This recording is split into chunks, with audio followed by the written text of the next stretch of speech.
Hey guys, again सभी का welcome है वाईडी के एडिटोरियल क्लास में। मैं हूं आपका होस्ट अमन बहल। आज सुबह के सेकंड एडिटोरियल से क्लास को आगे बढ़ाएंगे। टेंडर कट इसका टाइटल है।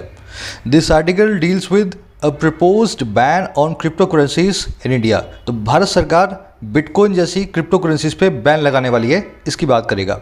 इकोनॉमिक आर्टिकल है, बहुत अच्छा लिखा हुआ है, बहुत कुछ सीखने को मिलेगा। लेकिन उससे पहले हम अपने स्पेशल अंदाज में इस आर्टिकल को पढ़ेंगे जिसमें ग्रामर और वोकैबुलरी कॉम्प्रिहेंशन के साथ में कवर होगी।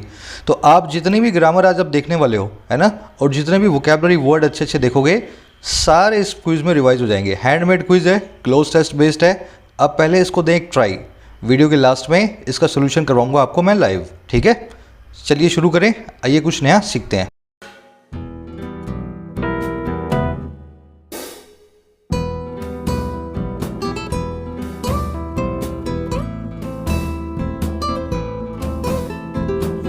कह रहे टेंडर कट। कट तो आप जानते ही हैं, किसी चीज़ को काट देना, है ना, काट छाट करना। टेंडर का मतलब होता है डेलिकेट, बिल्कुल हल्का सा, जेंटल सा। कह रहे जो भी काट छाट करनी है वो थोड़ी सी टेंडर करना। जो भी आपको बैन करना है सोच समझ के करना, हल्की सी काट छाट की ज़रूरत है। अब किसकी बात कर रहा है? कह रहा है on crypto currencies and regulations. बात कर रहा है बिटकॉइन जैसी क्रिप्टो करेंसीज की और उस पर होने वाली रेगुलेशन की, है ना, कैसे उनको रेगुलेट या मॉनिटर किया जाएगा। अब देखो क्रिप्टो करेंसी बना कैसे है वर्ड। क्रिप्ट मतलब तय खाना, क्रिप्ट मतलब आपका बेसमेंट जहाँ पे आपके राज छुपे होते हैं, है ना, और करेंसी मतलब आप जानते हैं मुद्रा। तो क्रिप्टो करेंसी ऐसी करेंसी है जो राजों भरी है, जिसमें बहुत सारे सीक्रेट्स हैं, है ना। क्रिप्टो करेंसी एक सीक्रेट करेंसी होती है, कोई इसको कंट्रोल नहीं करता है, इसके यूजर्स इसको कंट्रोल करते हैं। अब ध्यान रखना, आगे एक वर्ड यूज होगा वर्चुअल करेंसी, वो भी क्रिप्टो करेंसी का एक सिनोनिम है। सबसे बढ़िया और सबसे ज़्यादा फेमस क्रिप्टो करेंसी है बिटकॉइन, है ना। तो ये तीनों एक दूसरे के सिनोनिम की तरह काम करेंगे। चलिए बढ़ेंगे इसके टाइटल पैराग्राफ की तरफ। क्या कहना चाह रहा है? Instead of shutting out crypto currency, the government must ensure smart regulation.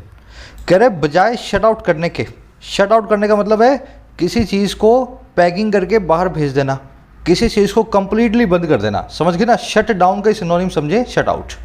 तो कह रहे बजाय शट आउट करने के, बजाय पूरी तरह से बंद करने के इन क्रिप्टो करेंसीज को, जो गवर्नमेंट है उसको पक्का करना चाहिए, इंश्योर करना चाहिए। और किसको? स्मार्ट रेगुलेशन को, अच्छे तरीके से इनको रेगुलेट करने को। करें इनको बंद मत करो, बंद करने की बजाय इनको रेगुलेट करने की कोशिश करो, क्योंकि दुनिया की कोई भी कंट्री इनको बंद नहीं कर पा रही है ना। तो आप भी अपना टाइम मत खराब करो। समझ गए सेंटेंस को? सेंटेंस पे देखने वाला सब्जेक्ट है आपका एक्वा ब्लू कलर में गवर्नमेंट, उसकी वर्ब है मस्ट इंश्योर।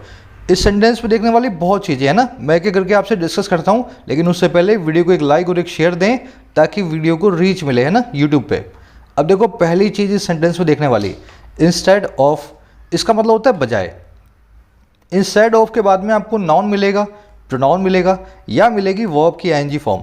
वर्ब की फर्स्ट फॉर्म कभी भी नहीं मिलेगी, है ना।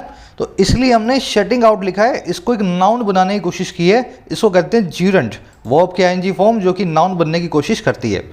इंस्टेड ऑफ की जगह आप रादर देन भी लिख सकते हैं। यहाँ पे रादर देन शटिंग आउट भी हो सकता था, समझ गए। दूसरा वर्ड कौन सा है देखने वाला? इंश्योर। बहुत ही सिंपल सा इनका फंडा है। एक वर्ड होता है इंश्योर, एक वर्ड होता है अश्योर। इंश्योर का मतलब होता है गारंटी देना, अश्योर का मतलब होता है भरोसा दिलाना, है ना। वैसे तो सुनने में एक जैसे लगेंगे आपको गारंटी और भरोसा, लेकिन इनका मीनिंग अलग अलग निकलता है सेंटेंस में। कैसे देखो आप, एजुकेशन अश्योर्स या ensures a good life. Education जो है गारंटी देती है एक गुड लाइफ की, या भरोसा दिलाती है गुड लाइफ का। वैसे तो भरोसा भी दिलाती है, लेकिन हम यहाँ पे गारंटी देने की बात कर रहे हैं। भरोसा किसको दिलाती है वो लिखा नहीं गया, समझ गए मेरी बात को। तो मुझे ऐसा बोलना चाहिए, एजुकेशन हमें गारंटी देती है, इस चीज़ को पक्का बनाती है, इंश्योर करती है एक गुड लाइफ को, समझ गए। अब देखो अश्योर जब जब आएगा अपने साथ में ऑफ लेगा। जैसे इस सेंटेंस में देखो, द पीएम अश्योर्ड या insured the youth of employment. PM साहब ने भरोसा दिलाया यूथ को एम्प्लॉयमेंट का। अब यूथ को गारंटी नहीं दी, भरोसा दिलाया गया, समझ गए मेरी बात को। एम्प्लॉयमेंट की गारंटी नहीं दी, भरोसा दिलाया। Assured the youth of employment, यहाँ पे इंश्योर को निकाल दो। समझ गए। अश्योर के बाद में जिसको अश्योर करवाया जाता है उसका लिखा जाता है नाम, और फिर ऑफ लगा के बताया जाता है किस चीज़ को अश्योर किया गया, एम्प्लॉयमेंट को मतलब रोजगार को, है ना। तो इसके बाद में ऑफ आना लाजमी होगा अगर जिस चीज़ का भरोसा दिलाया जा रहा है वो लिखी हुई है। समझ गए।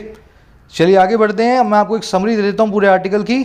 समरी है छोटी सी, सिर्फ इतना सा है कि बिटकॉइंस जो है ना, जो क्रिप्टो करेंसीज हैं, उसको दुनिया की कोई भी कंट्री बैन नहीं कर पा रही है, क्योंकि ये एक ऐसे प्लेटफॉर्म पे काम करते हैं जो कि सरकारों के हाथों से बाहर है।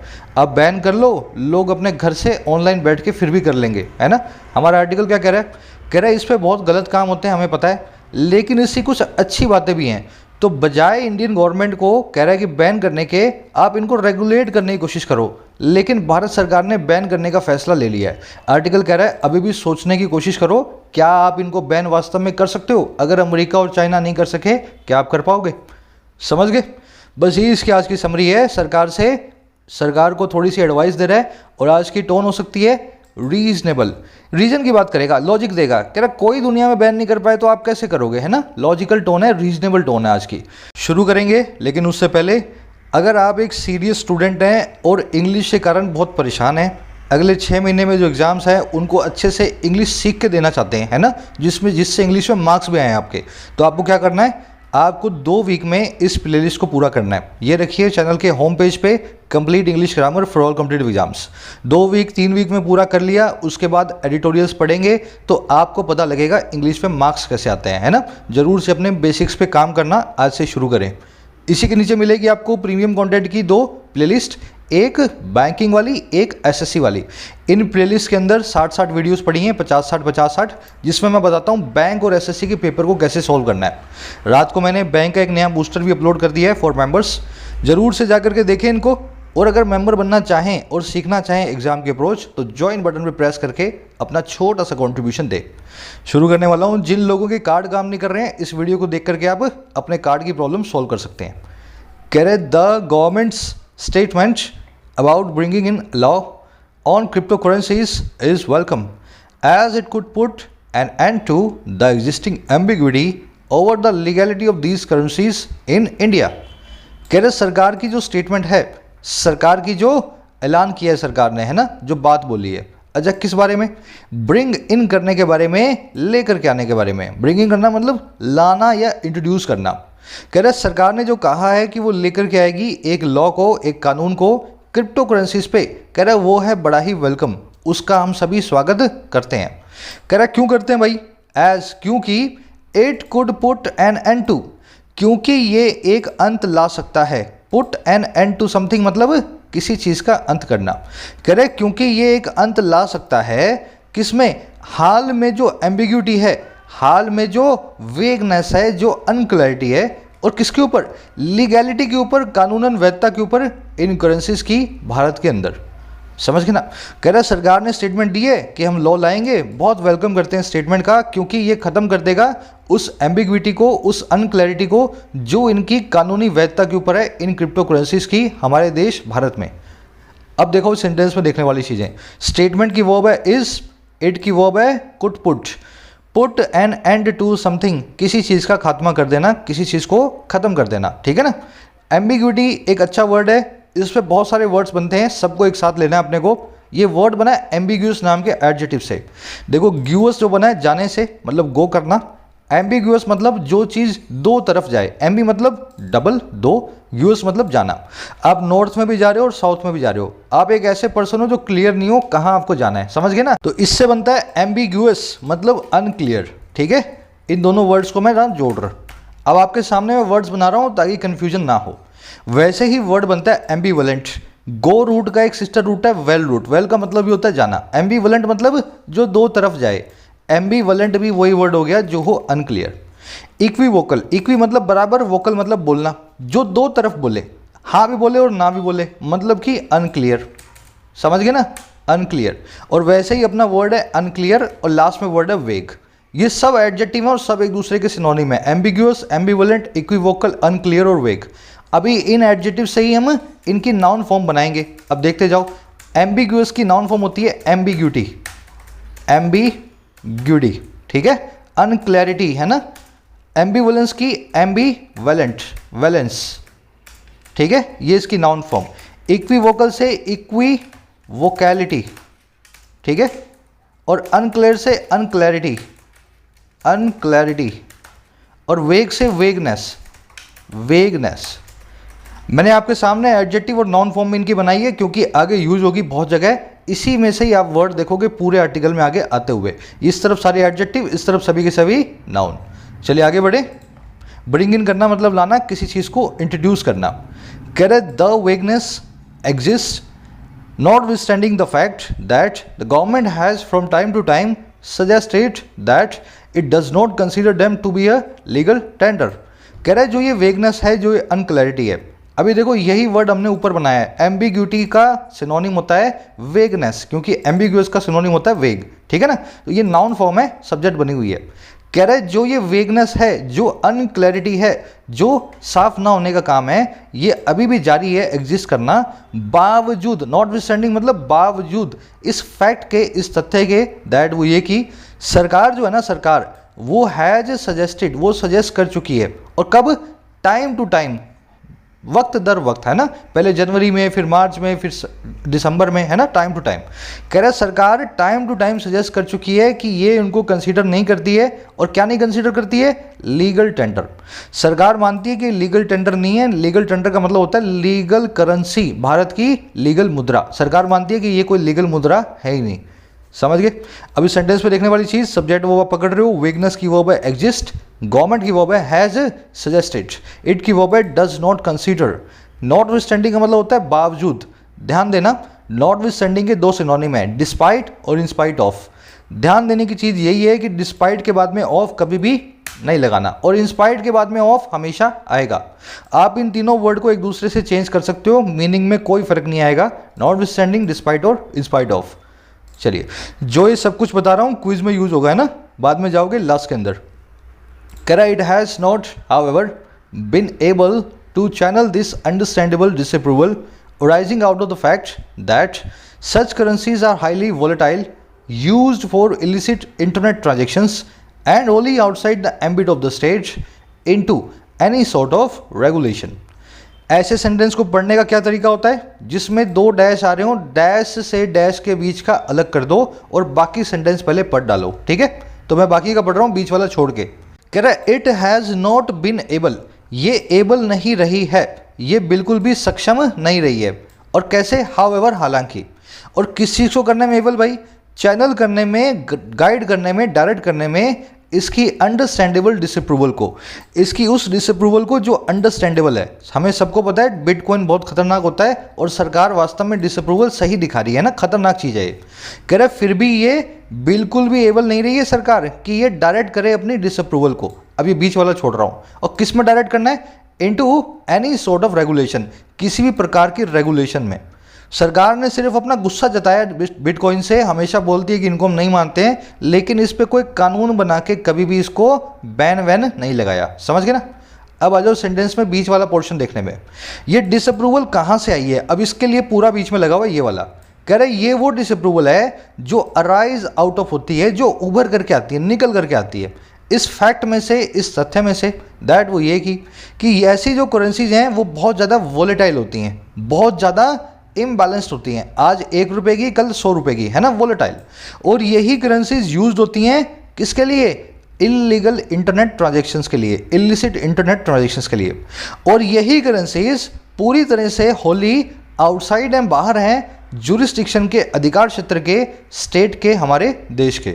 कह रहे ये तीनों चीज़ें डिसअप्रूवल के कारण है, क्योंकि ये करेंसीज को बहुत वोलेटाइल माना जाता है, इनसे गलत काम भी होते हैं, और स्टेट का इन पे कोई भी दायरा नहीं है, कोई भी एम्बिट नहीं है, हमेशा हमारे कंट्रोल के बाहर होती हैं। इस वजह से डिसअप्रूवल आया था। समझे? ऐसे बनाए ये पूरा वाला सेंटेंस, अगर आप इसको पीस बाय पीस पढ़ेंगे। अब मैं काम करता हूँ, सारे वर्ड्स आपको बता देता हूँ, काम वाले, है ना। चैनल करना मतलब किसी चीज़ को डायरेक्ट करना या गाइड करना। अराइज होना मतलब उभर करके आना, है ना, किसी चीज़ का निकल करके आना। क्रॉप अप नाम की फ्रेजल वर्ब आ रही है 2 दिनों से, अराइज की ही सिनोनिम है, पिछले 2 आर्टिकल्स में मैंने आपको करवाई, है ना। वोलेटाइल मतलब जो कि बहुत ज़्यादा इम्बैलेंस्ड हो, अनस्टेबल हो, चेंजिएबल हो। इसके लिए एक वर्ड अपने पास कैप्रिशियस, अच्छा वर्ड है, जो बदल जाए बार बार वो कहलाएगा कैप्रिशियस, है ना, कैप्रिशियस। इलिसिट मतलब इलीगल हो, एम्बिट का मतलब है आपका अधिकार क्षेत्र, जूरिस्डिक्शन या आपका दायरा, डोमेन है ना आपका एम्बिट। होली मतलब कंप्लीटली, टोटली, एंटायरली, ये एक एडवर्ब है, पीछे एल वाई लगा हुआ है होल नाम के एडजेक्टिव के। अब आ जाओ सेंटेंस में देखने वाला ग्रामर रूल। आज का वैसे हैवी है आर्टिकल है ना, बहुत सारी चीज़ें हैं इसमें पर सिंपल है। ग्रामर रूल हमारा ये कहता है, रूल मैंने आपके सामने लिख दिया है, सिंपल सा रूल है, काइंड और सोर्ट, इसका हिंदी मतलब होता है तरह है ना, इस भांति का या इस काइंड का या सोर्ट का या इस तरह का। काइंड और सोर्ट जो है ये सिंगुलर होते हैं, इनके पहले हमेशा दिस, दैट और एनी देखोगे आप। और काइंड्स और सोर्ट्स हमेशा प्लूरल होते हैं, इनके पहले हमेशा दीज और दोज देखोगे। दीज दोज प्लूरल के लिए, दिस दैट एनी सिंगुलर के लिए। इतना तो शायद आप जानते भी होंगे।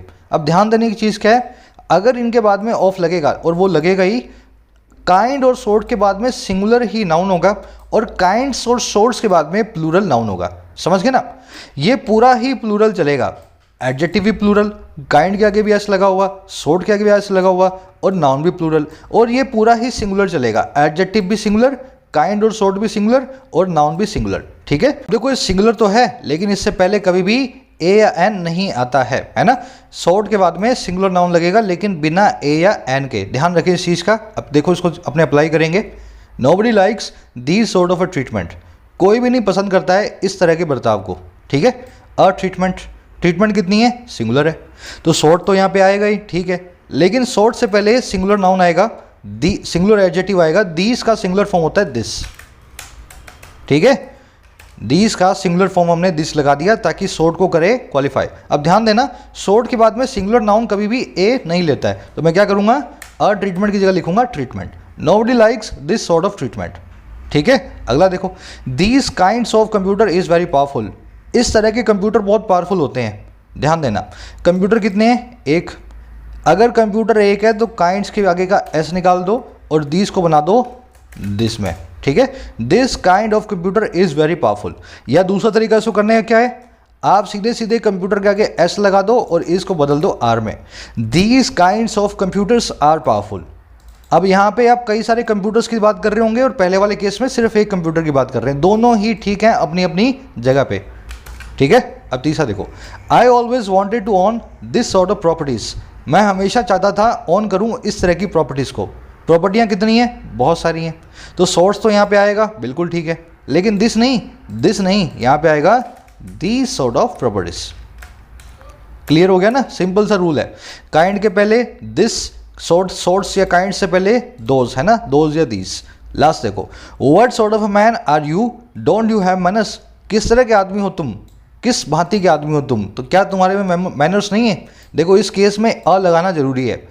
यहाँ पे सोर्ट के बाद में सिंगुलर नाउन मैन के आगे अ आएगा जब आप किसी को शिकायत कर रहे हो, किसी को गाली दे रहे हो, किसी को आप जो है लज्जित कर रहे हो है ना, किसी की बेशर्मी जो है बता रहे हो उसको। समझ गए मेरी बात को। नेगेटिव सेंटेंसेस के अंदर जब किसी को क्रिटिसाइज किया जाता है तब आप लिख सकते हो अ मैन है ना। मैं ऐसा भी लिख सकता हूँ, what sort of a TV is this, किस तरह का ये टीवी है। मान लो मेरा टीवी काम नहीं कर रहा है ना, तो मैं गुस्से में बोल सकता हूँ what sort of a television is this. समझ गए ना, तो अ लगेगा, लेकिन तब आप किसी चीज़ की कंप्लेन कर रहे होंगे या किसी चीज़ से खफा होंगे तभी आप सॉर्ट के बाद में अ लगाएं। चलिए आगे बढ़े। कहाँ पे चला गया, हाँ, कह रहा है in 18 the RBI did send a circular to banks directing them not to provide services for those trading in crypto currencies. 2018 में RBI ने सेंड किया, did send, emphatic helping verb है, डिड बाहर निकली हुई है, जरूरत नहीं थी निकालने की है ना, ज़्यादा जोर डालने के लिए। 2018 में RBI ने भेजा एक सर्कुलर बैंकों को, डायरेक्ट करते हुए उनको दिशा निर्देश देते हुए उनको कि वो ना प्रोवाइड करें सर्विसेज उन लोगों को जो ट्रेड करते हैं क्रिप्टो करेंसीज में। तो RBI ने बैंकों को बोला कि आप क्रिप्टो करेंसी में ट्रेड करने वाले लोगों के लिए अपना बैंक अकाउंट जो है उनको यूज़ ना करने दें। सिंपल सेंटेंस है, देखने वाली चीज़ है। दोज यहाँ पे क्यों आया आप जानते हैं, क्योंकि यहाँ पे एक पार्टिसिपल पड़ा है, अगर नहीं पड़ा होता तो फोर के बाद में देम आना चाहिए था। But this was eventually set aside by the Supreme Court which found the circular to be disproportionate। इतना ही पढ़ेंगे। कह रहे लेकिन ये आखिरकार इवेंचुअली सेट असाइड कर दिया गया। सेट असाइड करना मतलब कैंसिल करना, सेट कर देना साइड में, लेकिन आखिरकार इसको साइड में रख दिया गया सुप्रीम कोर्ट के द्वारा, जिसने ऐसा पाया ये सर्कुलर था डिसप्रोपोर्शनेट। अब डिसप्रोपोर्शनेट क्या होता है? हर वो चीज़ जो प्रोपोर्शन में ना हो, अनरीजनेबल हो, अनइक्वल हो, छोटी बात के लिए बड़ी सजा हो, है ना। कह रहा हालांकि सुप्रीम कोर्ट ने लास्ट में इसको बोला कि इसको साइड में कर रहे हैं क्योंकि ये अपने आप में बहुत एक्सट्रीम सर्कुलर है, बिल्कुल भी इक्वालिटी वाला नहीं है, है ना। क्यों नहीं है? गिवन देखते हुए इस चीज़ को that the central bank had consistently maintained that virtual currency were not band in India. कह रहे इस चीज़ को देखते हुए कि सेंट्रल बैंक ने लगातार मेंटेन किया इस बात को कि वर्चुअल करेंसी, क्रिप्टो करेंसी नहीं है बैंड इंडिया में। तो सुप्रीम कोर्ट ने यही बोला आपने बैन तो इनको किया नहीं, क्रिप्टो करेंसी जब बैन नहीं की तो कैसे किसी बैंक को आप बोल सकते हो कि क्रिप्टो करेंसी में वो ट्रांजैक्शन ना करने दे। तो इस वजह से आपका सर्कुलर डिसप्रोपोर्शनेट है, अनरीजनेबल है। समझ गए? देखने वाले वर्ड सेट असाइड, किसी चीज़ को कैंसिल करना, क्वैश करना, इवेंचुअली मतलब आखिरकार, फाइनली एक एडवर्ब है, और इसमें कुछ आया नहीं देखने वाला, है ना। कह रहा also the RBI could not show that entities that it regulated were adversely impacted by exchanges dealing in virtual currencies। कह रहा साथ ही साथ आरबीआई ये भी नहीं दिखा पाई, शो नहीं कर पाई कि जो एंटिटीज़ हैं, जो कंपनियां या ऑर्गेनाइजेशंस हैं जिसको ये रेगुलेट करता है आरबीआई, वो थी बुरे तरीके से प्रभावित एक्सचेंजेस के द्वारा जो कि डील इन करते हैं वर्चुअल करेंसीज के अंदर। तो कह रहा आरबीआई ये भी नहीं दिखा पाया, है ना, कि जिन बैंकों को, जिन संस्थाओं को ये रेगुलेट करता है उन पे कोई बुरा प्रभाव बिटकॉइन के एक्सचेंजेस का पड़ा है। समझ गए ना। तो इस वजह से सुप्रीम कोर्ट ने बोला कि जब तुम्हारे कोई दिक्कत ही नहीं है तो कैसे तुम बैंकों को मना बोलोगे ट्रांजैक्शन करने से। अब आ जाओ सेंटेंस पे देखने वाली चीज़ें। इम्पैक्ट मतलब असर डलना, इफेक्ट या इम्पैक्ट एक दूसरे के सिनोनिम होते हैं। एंटिटी मतलब कंपनियां, ऑर्गेनाइजेशंस। रेगुलेट करना मतलब नियंत्रित करना, कंट्रोल करना। डील इन करना, देखो डील विद होता है किसी चीज़ से निपटना, डील इन होता है किसी चीज़ को बाय और सेल करना, किसी चीज़ में व्यापार करना। और कंपनी डील्स विद या डील्स इन कंप्यूटर हार्डवेयर्स। हमारी कंपनी डील विद करती है या डील इन करती है कंप्यूटर हार्डवेयर में? अरे निपटती थोड़े ना है, डील विद थोड़ा ना करेगी, डील इन करेगी। समझ गए मेरी बात को? दो अलग फ्रेजल वर्ब्स हैं, पहली का मतलब है निपटना, दूसरी का मतलब है सेल या बाय करना। हमारी कंपनी खरीद फरोख्त में शामिल है कंप्यूटर्स की, हार्डवेयर्स की। ध्यान दें एक और फ्रेजल वर्ब होती है डील आउट। मैंने एक है ना सेंटेंस भी लिख दिया आपके सामने, कई बार मैंने आपको करवाई है, याद करके मुझे बताओ डील आउट फ्रेजल वर्ब का इस सेंटेंस में क्या मीनिंग है। The bank will deal out its profit as dividend, है ना। जिसको याद हो जरूर से कमेंट सेक्शन में डालें। चलिए, कह रहे the minister of state for finance Anurag Thakur who on Tuesday confirmed in Rajya Sabha that a bill was in the ऑफिंग highlighted the complexity in regulation. कह रहे जो मिनिस्टर ऑफ स्टेट हैं, राज्य मंत्री हैं, जिनका नाम है फाइनेंस के अनुराग ठाकुर, जो कि जिन्होंने ट्यूसडे को कंफर्म भी किया राज्यसभा में कि एक बिल अंडर डेवलपमेंट है, इन द ऑफिंग है। इन द ऑफिंग मतलब तैयार होने के रास्ते पे है, बस आने ही वाला है ना। कह रहे इन मिनिस्टर ऑफ स्टेट ने हाईलाइट कर दिया कॉम्प्लेक्सिटी को, उन पेचीदगियों को इसकी रेगुलेशन में, इसके नियंत्रण में। समझ गए ना। तो मिनिस्टर ऑफ स्टेट ने यही बोला एक बिल हम लाने वाले हैं और उस बिल में हम नियंत्रण नहीं कर पाएंगे, हम बैन ही करेंगे मोस्ट प्रोबेबली, क्योंकि ये बिल है इन द ऑफिंग अंडर डेवलपमेंट। देखो इसमें देखने वाली चीज़ें, हु की वर्ब है कन्फर्म्ड, बिल की वर्ब है वॉस। अब ये हाईलाइटेड किसकी वर्ब है? मिनिस्टर ऑफ स्टेट की। अगर सब्जेक्ट वर्ब नहीं पकड़ोगे तो जिंदगी भर परेशान रहोगे। सेंटेंस बना कैसे है? स्टेट मिनिस्टर ऑफ स्टेट की वर्ब है हाईलाइटेड, ऐसे ही सेंटेंस बना हुआ है ना। इन द ऑफिंग जो अंडर डेवलपमेंट हो या इमिनेंट हो, आने ही वाला हो आजकल में, इन द ऑफिंग। कह रहा है ही set regulatory bodies like RBI and SEBI etc. also don't have a legal framework to directly regulate cryptocurrencies as they are neither currencies nor assets nor securities nor commodities issued by identifiable users।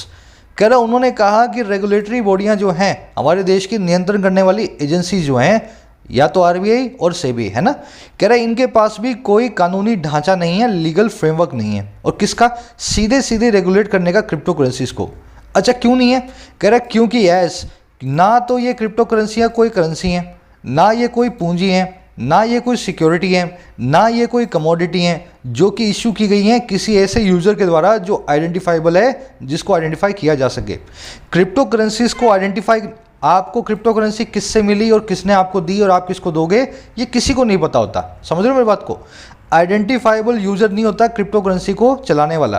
तो इसकी वजह से सेबी और RBI ने बोला हम control करें किसको, तो इन्हीं साहब ने बोला राज्यसभा में कि रेगुलेटरी बॉडीज़ के पास सही फ्रेमवर्क है ही नहीं, क्योंकि ये किसी भी टाइप की करेंसी नहीं है, ये इनको हम रेगुलेट नहीं कर सकते हैं।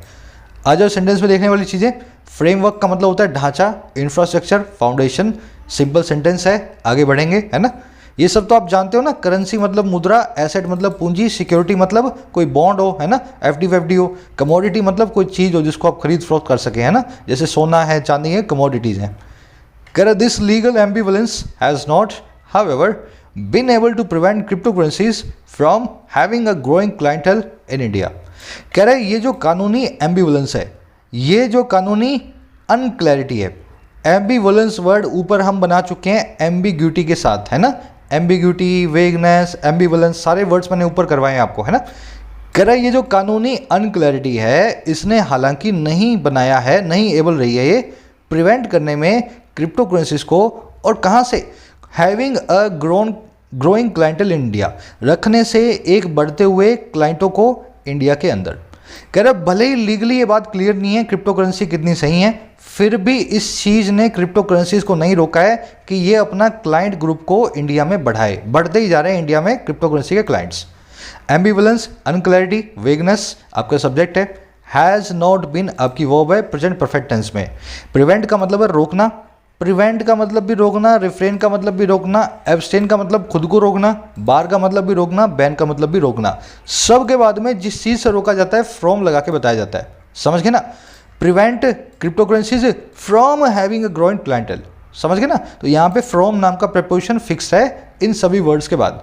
क्लाइंटल मतलब ग्रुप ऑफ क्लाइंट्स, 5,000 50,000 जितने भी क्लाइंट्स हैं उनके ग्रुप को बोलेंगे क्लाइंटल।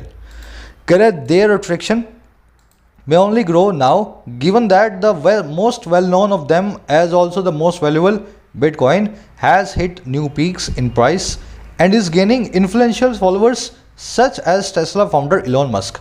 कह रहा है अब उनका अट्रैक्शन जो है, इंडियन कंज्यूमर्स का जो अट्रैक्शन है अब महज ग्रो ही करेगा, बढ़ेगा ही बढ़ेगा। इस चीज़ के लिए नाउ गिवन देखते हुए कि ये जो सबसे ज़्यादा जाने वाला most well known of them और जो सबसे वैल्यूएबल भी है, सबसे ज़्यादा कीमती भी है, जिसका नाम है बिटकॉइन, अब वो हिट कर चुका है एक नई ऊंचाई को अपने प्राइस में, अपने दामों में, और गेन कर रहा है इन्फ्लुएंशियल फॉलोअर्स को, बहुत ही प्रभावशाली अपने फॉलोअर्स को, सच एज जैसे कि टेस्ला के फाउंडर है इलॉन मस्क। तो कह रहा है अब ये और बढ़ेंगे ही इंडिया में बिटकॉइन के कस्टमर, क्योंकि बिटकॉइन जो है बहुत वैल्यूबल हो गया है, अपने प्राइस में नई ऊंचाइयां छू चुका है, और इलॉन मस्क भी बिटकॉइन को खरीदते बेचते हैं, है ना, वो भी इसको फॉलो करते हैं। समझ गए सेंटेंस को। पीक मतलब ऊंचाई, इसमें और कुछ देखने वाला है नहीं। फाउंडर और फाइंडर ये आप जानते होंगे, नहीं जानते हैं तो फिर करवा दूंगा, आज वीडियो लंबी हो जाएगी, है ना। फाइंड और फाउंड दो अलग अलग वर्ड्स हैं, इनके अलग अलग मीनिंग है। फाउंड करने का मतलब है किसी चीज़ की संस्थापना करना। टेस्ला के संस्थापक हैं इलॉन मस्क। करे so what will the bill seek to do. करे तो क्या ये बिल करेगा, सीक करेगा करने को, किस चीज़ को ये बिल करने की कोशिश करेगा, है ना। अब ये आइडिया लगा रहा है क्या इसमें रेगुलेट होगा या इसके अंदर बैन लगेगा। सिंपल सेंटेंस है। यहाँ पे एक छोटा सा ग्रामर रूल मैं आपके साथ डिस्कस करूंगा और थोड़ा कॉम्प्लेक्स भी है ना। पहली बार आप सुन रहे होंगे, शायद आपने बुक्स में भी नहीं देखा होगा, ध्यान से समझें। आपको वट और हु जो कि दो रिलेटिव प्रोनाउंस हैं, वट और हु जो कि प्रोनाउंस हैं और रिलेटिव प्रोनाउन भी बनते हैं, है ना। इन प्रोनाउन के बाद में कभी कभी इस तरह के सेंटेंस मिलेंगे और कभी कभी इस तरह के सेंटेंस मिलेंगे। यहाँ देखो, who did win the match और हु वन द मैच। यहाँ पे हमने डिड को बाहर निकाल रखा है विन में से। Whom she married, who did she marry, यहाँ पे हमने डिड को निकाल रखा है। आप अपने दिमाग से सोच के देखो, लेफ्ट वाले सही हैं, राइट वाले सही हैं। आपका दिमाग आपको धोखा दे देगा, क्योंकि रीज़न इसके पीछे सिंपल सा है।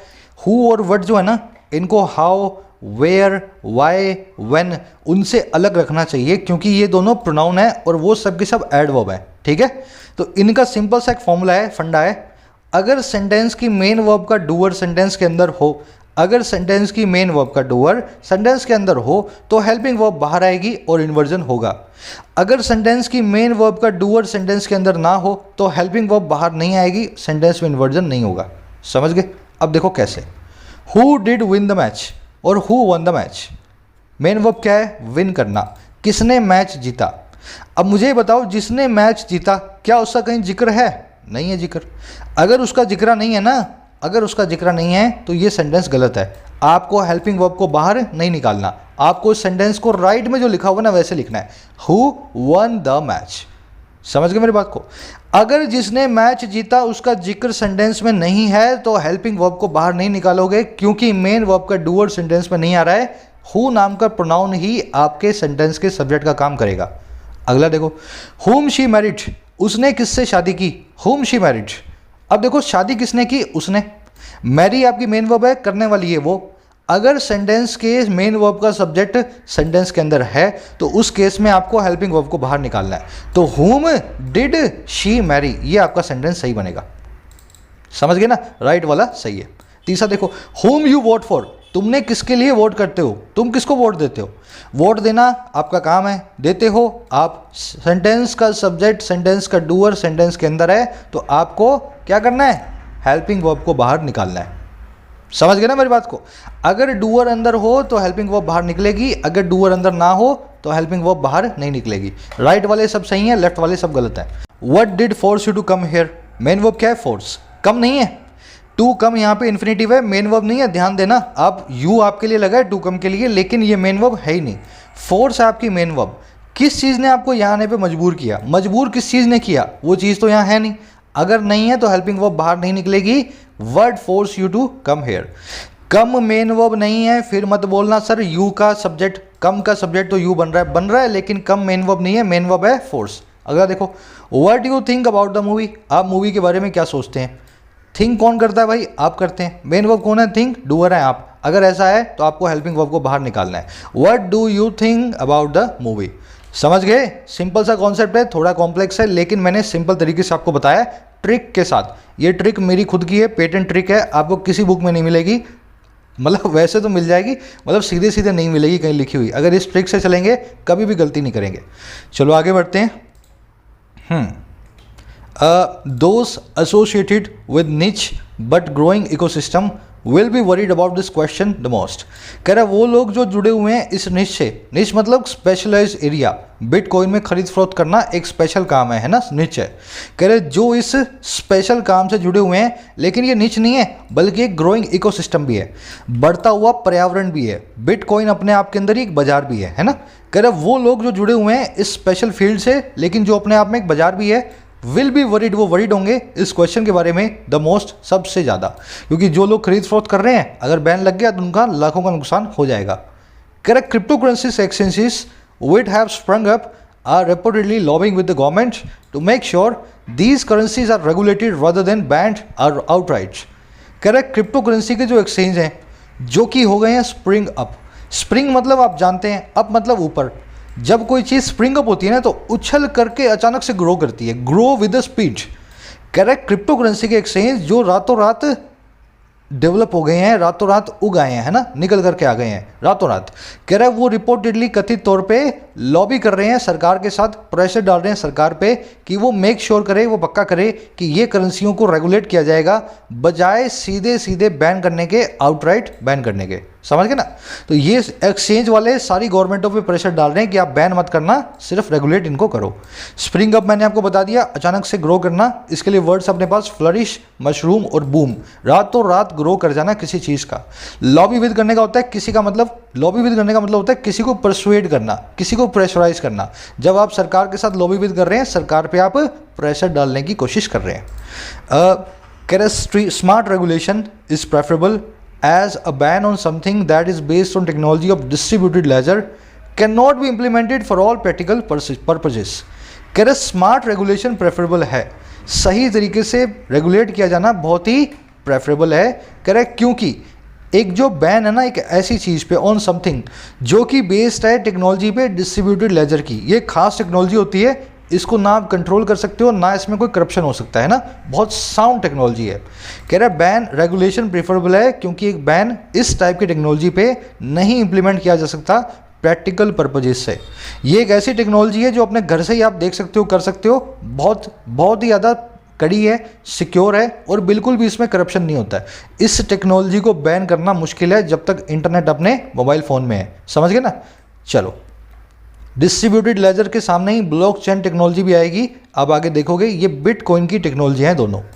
कह रहे even in China where crypto currencies have been banned and the internet is controlled, trading in crypto currencies has been low but not non existent.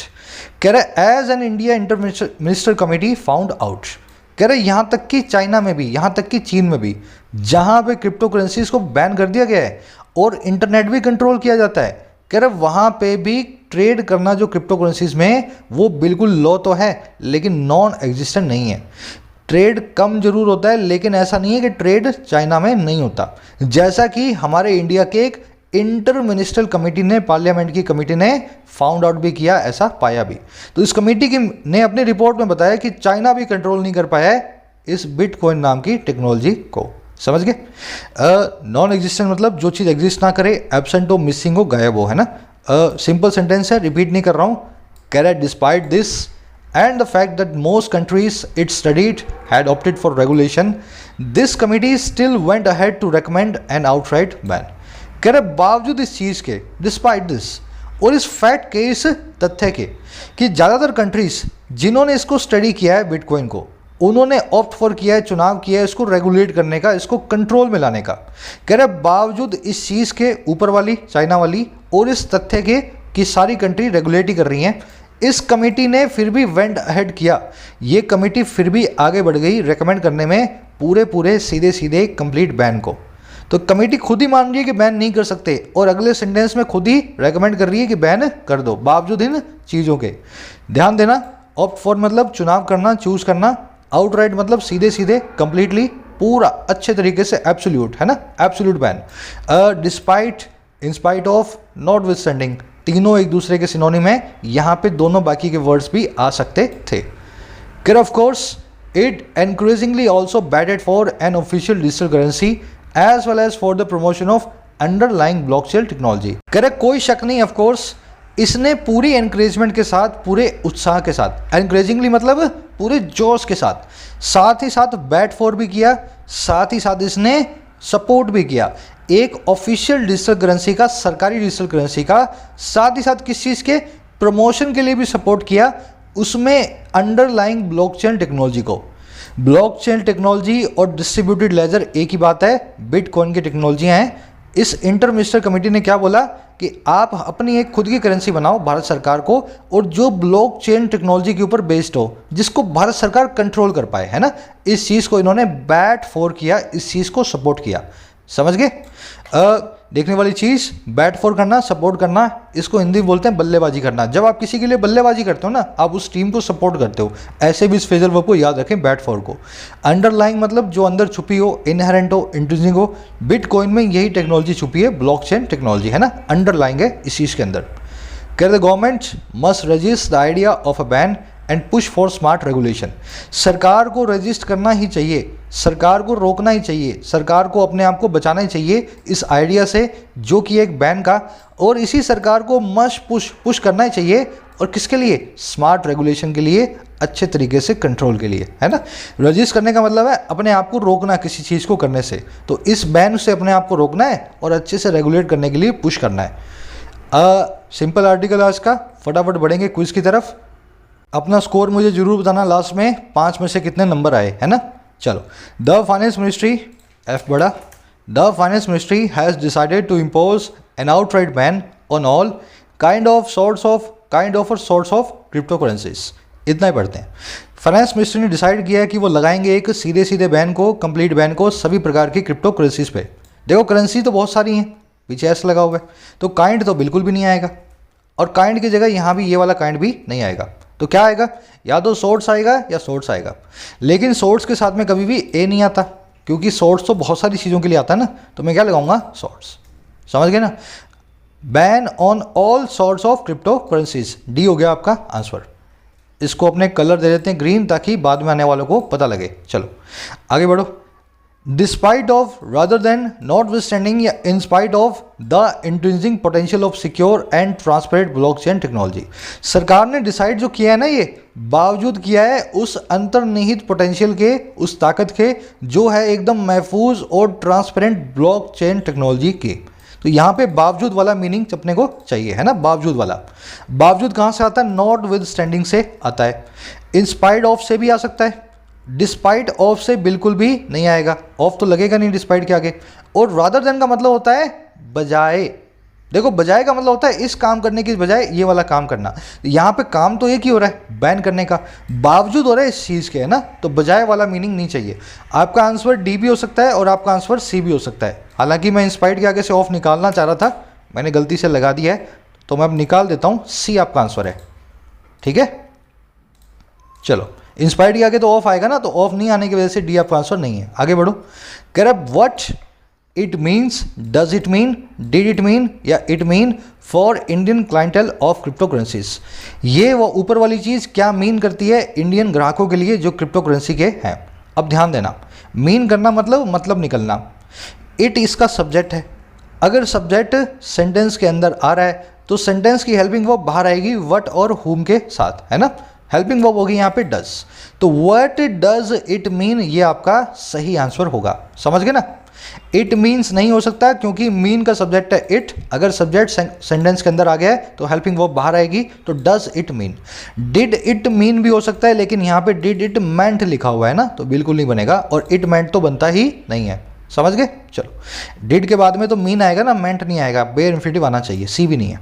चलो कह रहे दिस सॉर्ट ऑफ और sort of a question can be answered only when the ban is in force.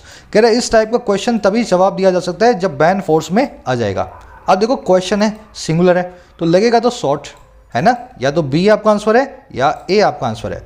लेकिन short के बाद में हमेशा positive sense के अंदर ए को रिमूव किया जाता है ना, शॉर्ट ऑफ क्वेश्चन ना कि अ क्वेश्चन। ए आपका आंसर है। शॉर्ट के बाद में बताया ना मैंने आपको, ए एन नहीं लगाना है जब तक किसी को आप कंप्लेन ना कर रहे हो, किसी से आप जो है कोई कंप्लेन वम्प्लेन या अपनी नाराजगी ना बता रहे हो। आगे बढ़ो। कह रहा है however many private exchanges which assure of its Indian clientele of seamless trade even after the ban have started offering Bitcoin trade assistance worldwide। कह रहा हालांकि कई सारे प्राइवेट एक्सचेंज जो कि भरोसा दिलाते हैं अपने इंडियन क्लाइंटेल को सीमलेस ट्रेड का, एकदम स्मूथ ट्रेड का, यहाँ तक कि बैन के बाद भी वो स्टार्ट हो गए हैं ऑफर करना बिटकॉइन ट्रेड की असिस्टेंस को पूरी दुनिया में। अब देखो विच का एंटीसीडेंट है एक्सचेंजेस। एक्सचेंजेस क्या है? एक प्लूरल नाउन है, तो विच की वर्ब भी होगी प्लूरल। रिलेटिव प्रोनाउन की वीडियो मैंने आपको बताया हुआ है, एंटीसीडेंट के हिसाब से ही वर्ब आती है ना। तो विच के बाद में वर्ब आएगी प्लूरल, तो या तो आएगा अश्योर, या आएगा अश्योर ऑफ, या आएगा इंश्योर। ठीक है ना, बी आपका आंसर नहीं है। अब देखना ध्यान से, यहाँ पे भरोसा दिलाने की बात हो रही है, गारंटी देने की बात नहीं हो रही है। अश्योर किया है अपने इंडियन क्लाइंटेल को, और किस बारे में? सीमलेस ट्रेड के बारे में। अश्योर के बाद में ऑफ भी आता है, तो ए आपका आंसर बन गया। ठीक है, कोई मुझसे पूछे सर अश्योर के बाद ऑफ, यहां भी तो लगा हुआ है, अश्योर प्लस में ऑफ, उसके बाद में जो चीज के बारे में अश्योर किया जाता है ना। अगर ऑफ यहीं लगा दूंगा तो इंडियन क्लाइंटेल को अश्योर नहीं किया जा रहा। समझ रहे हो बात को? ट्रेड को अश्योर किया जा रहा है और क्लाइंटेल के सामने अश्योर किया जा रहा है। ऑफ लगेगा सीमलेस ट्रेड के पहले, ताकि बताएगा किस चीज का भरोसा दिलाया जा रहा है ना। अगर ऑफ को हमने यहां लगा दिया तो क्लाइंटेल का भरोसा नहीं दिलाया जा रहा, ट्रेड का भरोसा दिलाया जाना चाहिए। आई थिंक समझ गए होंगे। ये आपके आज के आंसर्स हैं।